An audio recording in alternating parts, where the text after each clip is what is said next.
So you want to, you can say your name. I'm okay right now. I shoved some dinner down real fast. Yeah, I didn't. Why wasn't this in the paper in big? Frankly, I'm surprised this many people are here. Okay, well, welcome to the community of Norman for the Senior Ad Hoc. This is the Senior Ad Hoc Committee, and we wanted to introduce ourselves to you so you know who we are.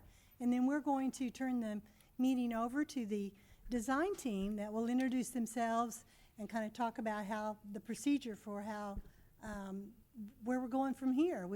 As you all know, there's been a long history with the development of the senior center here in Norman. Now we have the site selected, which is Reese Park, and we're now in the process of working with the design team to kind of come up with the building and what everybody wants. And the purpose of these meetings is to get all of the feedback possible from you, from the citizens, from the seniors in Norman, so that this turns out to be something we all love and feel like we had a say in how it went together. So to start with, I'm Dr. Gail Hobson. I'm the chair of the senior committee and senior ad hoc committee, been working with this for about a year, but there's a long, long history before me. So many, many people have had lots of say in how, or hours of time in how to put this together. And then this is the committee to my left. If we'll start over here, Bill, would you introduce yourself? Bill Terry. Been here in Norman since 1990, so been active on the ad hoc committee now since Norman 4 was passed. I'm Nadine Jewell, and I've been with the Senior Association for years. Whenever we started it, we were looking for a senior building, and we're finally, hopefully, that we're going to have one someday.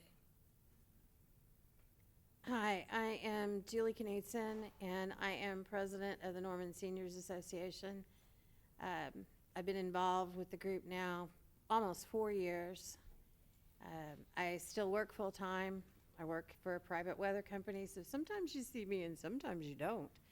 But hopefully retirement is coming soon. I'm Tammy Vaughn. I'm with Aging Services. I'm the executive director, and I'm the newest member to this committee, so I'm just learning. You're great. She knows a lot. And Hi, my name is Christy Wright, and I serve on Parks Board, so I'm the ex officio member on this committee. I've been on Parks Board for about 6 years, I think, and so we oversee some of the Norman Forward projects. okay, thank you. And I didn't say, but I'm a psychologist here in Norman, and maybe why I got this position. Sometimes it's kind of like herding cats, so we all know what that's like when you're trying to get one direction, but we're getting there. So welcome again, and if you wouldn't mind, as they come forward to make their presentation, please hold your questions till the end. They have a lot to tell us and a lot for us to learn from. We've been through this once, but we're going to go through it tonight, and then we want to hear your questions because you're fairly new, or some of you are newer to the process. So thank you and welcome.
Testing.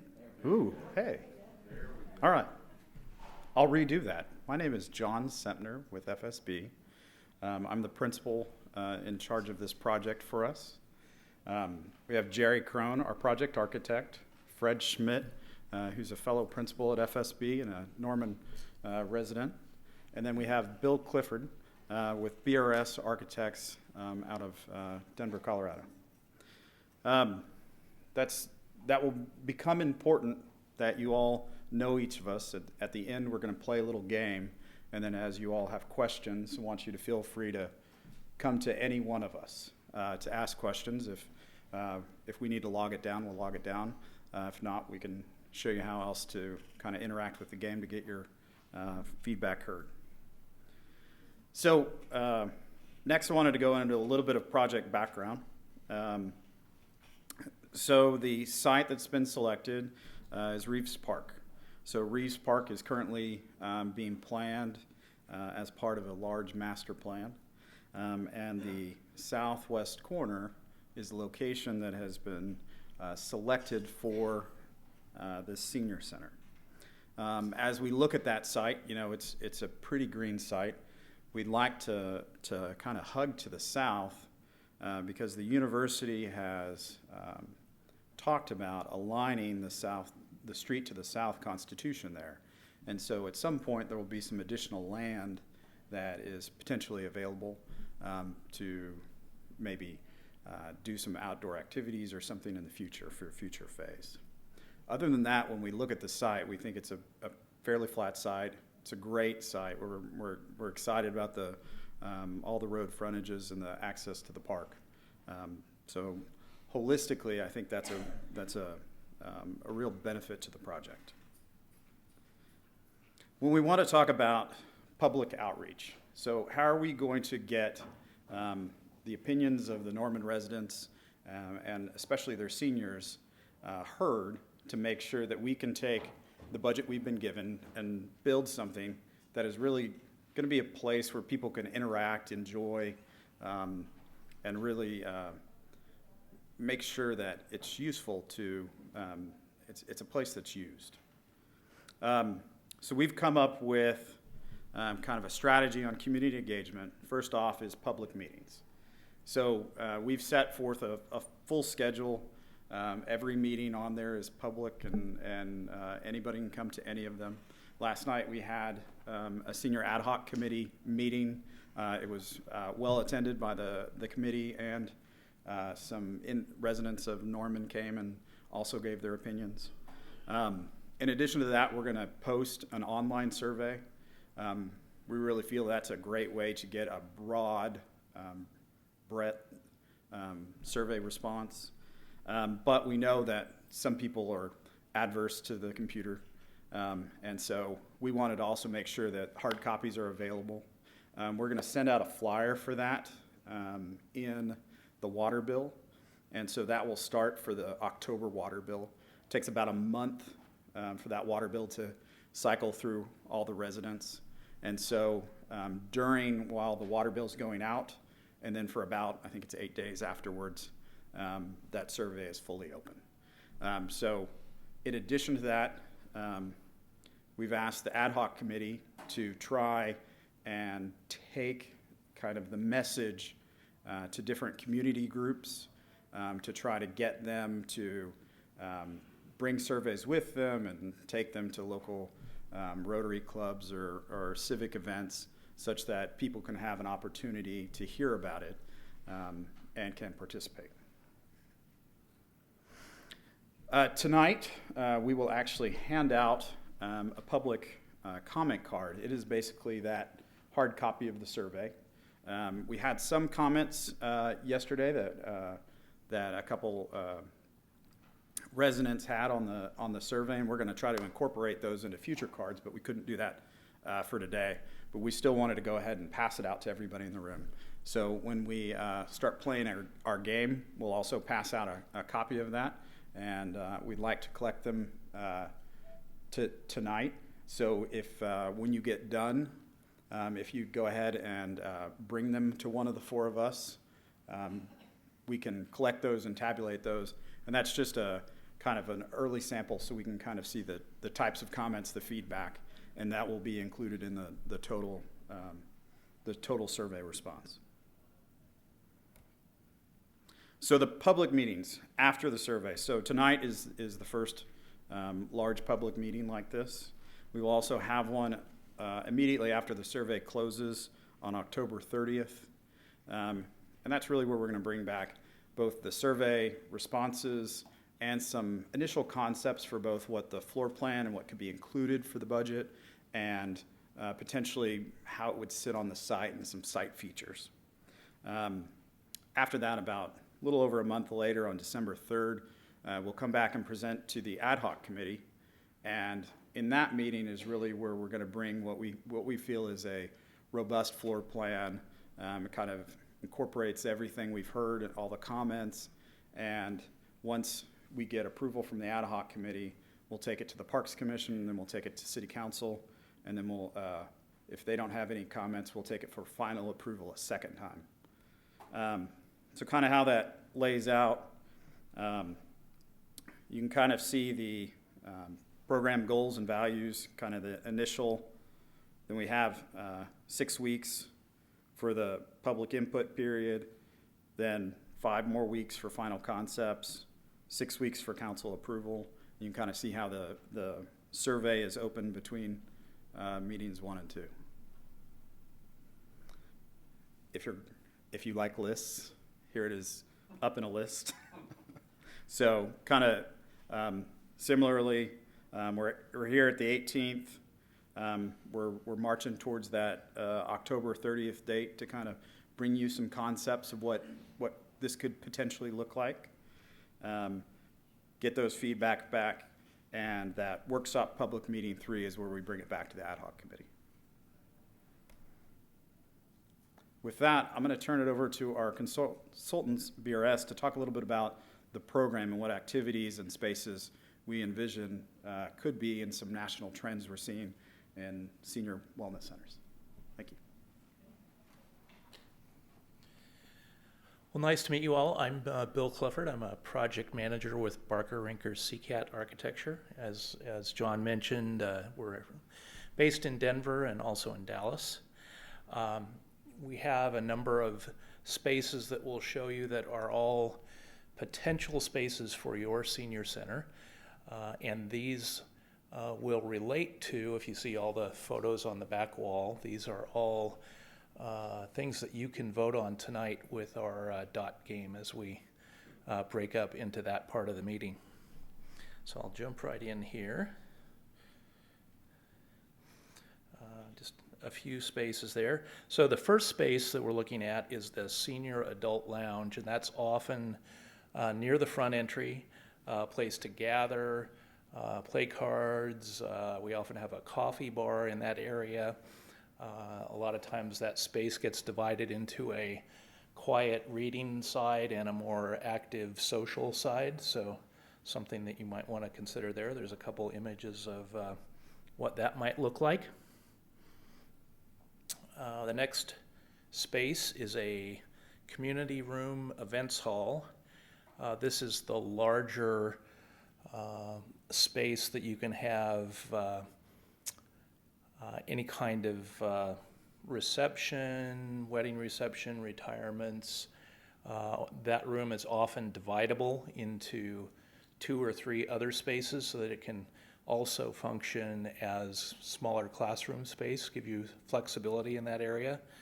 A lot of times we put another classroom that acts as a stage that opens up, so it's a slightly elevated room right next to this space, so you can actually do performances, have speakers in that room. And of course, for all of you, I know you have an active lunch program for seniors. This might be the space that you would have your lunch in the new center. Kitchens and food prep. If we have that community events room, I would think we'd probably want to have at least a catering kitchen that would go with that, so you can bring food in and warm it up. A true commercial kitchen is another option there where you can actually prepare food. We're not selecting between any of those, but that is an option we'll consider. But and then on the top image there, we're also considering a teaching or demonstration kitchen. And that's a smaller, more residential type kitchen that might have a number of different stations, stove, ovens, sinks, so that you can have a class and learn about different ways to prepare food. Could also be used informally for somebody that just wants to get together with friends and prepare a food at the senior center. That's probably one of the spaces we're seeing that's gaining a lot of excitement recently. You see in the top photo there that there's some garage doors. Those actually open up into a classroom so that you can expand the number of people that are actually able to watch the whatever the demonstration is in the cooking area.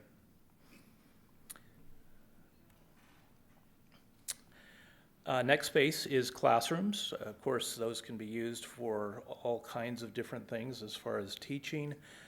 We've even started doing by using different flooring surfaces. We sometimes will have small exercise classes in those rooms. So the real trick there is to make those rooms multifunction, having tables out, being able to arrange them in different configurations, but whatever is needed for that room. You can see the top one is a computer class, is a very common space there. Arts and crafts rooms have both dry crafts like quilting, sewing, scrapbooking, or what we call wet crafts as your ceramics and pottery, that kind of class. Each one of those might have a slightly different configuration to be more specific for if you're actually working with clay. There's a few things that you want to do to prevent your plumbing from getting clogged up. But we know you have a very active ceramics program at your current center, and so I'm thinking that might be a pretty popular space. Another room is what we're calling a game room, but that's for like your billiards or table tennis. A couple of examples there of what some of those rooms look like. One of them has some screens for watching sports at the same time. Next space is a MAC Gymnasium, and what we really look at there is it's probably a smaller gym that has a synthetic floor, not a wood floor, so it gives you a little more option as far as what you can do in that room. We have a list of options there. Pickleball we know is very, very popular with seniors these days. We've also been seeing chair volleyball. There's a picture of that. And because it is a larger room, we could have a potential some of your large fitness classes in that space as well, or just general events as you want to use that space. Indoor running or walking track, pretty self-descriptive there. We are showing a couple of, or one example where the track is actually elevated above, say, a gymnasium or something like that. That's certainly an option, although probably the more economical version is one where we have a track right next to either fitness or a gymnasium. Weight room, cardiovascular equipment. So that's our general fitness area. We'd have fitness equipment, cardio equipment, potentially some free weights for any kind of weight exercise there.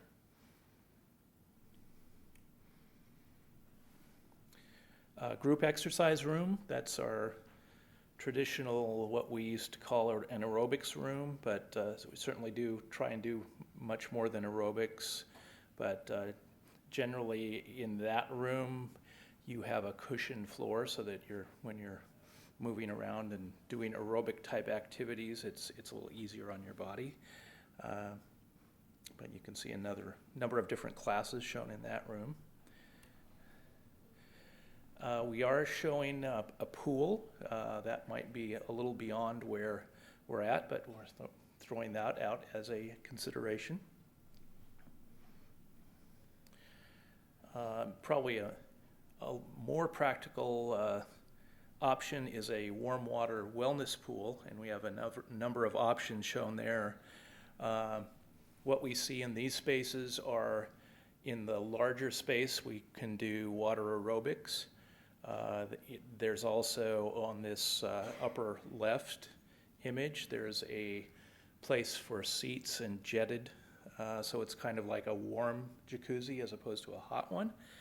In the bottom image, we have what everybody likes to call a lazy river, but what we found with those, in even that smaller version, we use that as resistance walking, so it's almost a physical therapy type activity that you get a little extra exercise walking around in that current channel.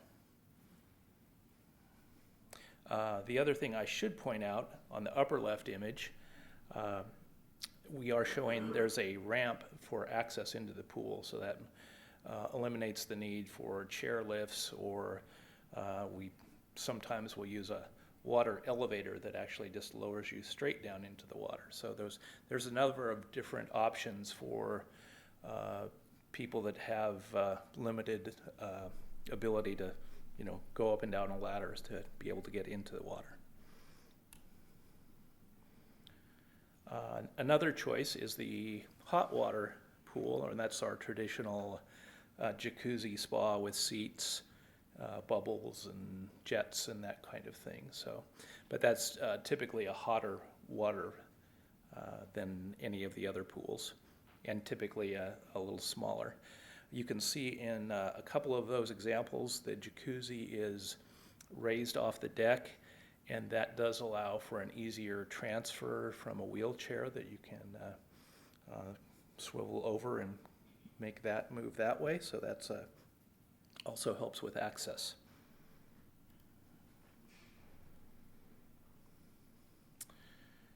And then the last space, again, we're seeing this in some of our centers, is on-site health services. So the idea of having some health screening opportunities, get your blood pressure checked, or get a flu shot or something like that. It's certainly not a clinic by any means, but we have small exam rooms. Those can also double as a place to get massages or pedicure, manicure, anything that might be a more kind of private health screening opportunity. We have seen also, the image in the upper left was a location where they had a partnership with a local healthcare provider that came in and helped them offset some of the cost and ran that facility for them. So that is definitely something that's being considered as well. So I want to talk a little bit about, I have a few examples of some different senior centers around the country, and we're not going to get into a lot of detail around those, but just want to show you different approaches that have been taken. And the reason what I want you to look at is just the different interior feel and design of each of these spaces. And I think one of our goals is to learn from you, learn about what Norman is about, and come up with a design that is unique to your community. So that's been the goal with some of these other examples. As you look at those, you can see that there are definitely some differences in how those are designed. The first center is Eagle View in Brighton, Colorado. So this is a picture of their senior adult lounge. You can see that it also doubles as a library. They have tables there that for card playing. There's also a coffee bar off to the right, fireplace. So it's just a nice place for social activity and interaction. They also have a game room. You can see they have some screened glass. This space opens up into that previous lounge area. But if anyone is familiar with some architectural styles, this style is kind of similar to a prairie style. So another center, this is in Southlake, Texas, the Mark at Southlake. Much grander scale, as you can see there, entry hall. And this is their event hall. You can see there what was important. They're a more probably formal community, so that the architecture picks up on that and how they want to be perceived. Westminster Village, this is in West Lafayette, Indiana. This is their entry hall, and again, I think there was, you can see it's a very high volume space. There were some architectural reasons for doing that and just making this center visible throughout the community and providing a landmark within the community.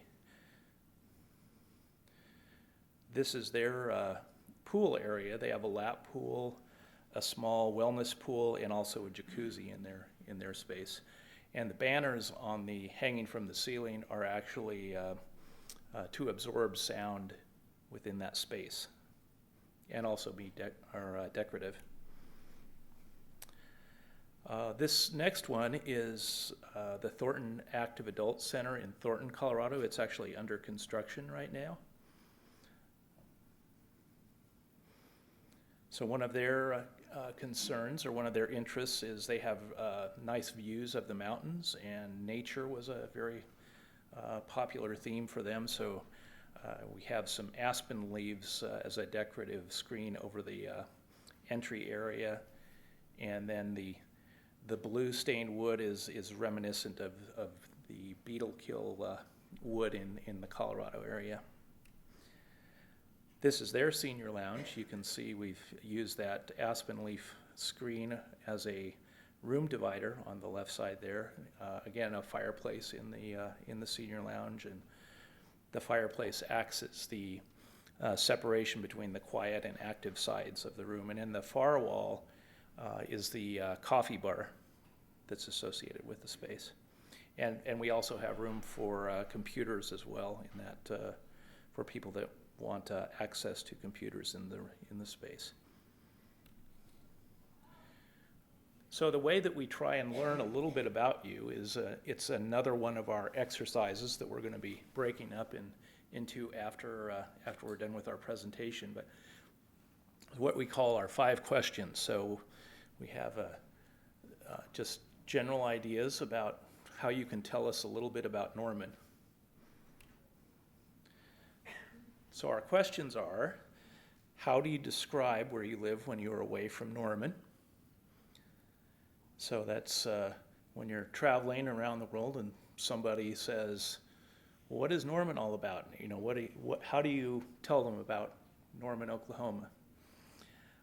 What places or events must visitors experience when they are here in Norman? So when you have guests come in, what do you want to show them? What do you tell them is the unique thing about Norman? What event? It could be event, the state fair, or something else going on that might be something that you'd want to bring visitors to. The next question is, why do you live in Norman? And that everybody gets everyone thinking a little bit on that. The next question, how do you want to be perceived as a community? How do you want people to think about you? And then how do you not want to be perceived as a community? So there are 5 boards in the back of the room. We have sticky notes, so if you can help us out by answering those questions on a sticky note and putting it on the board, that will help us learn a little more about what Norman, Oklahoma is about.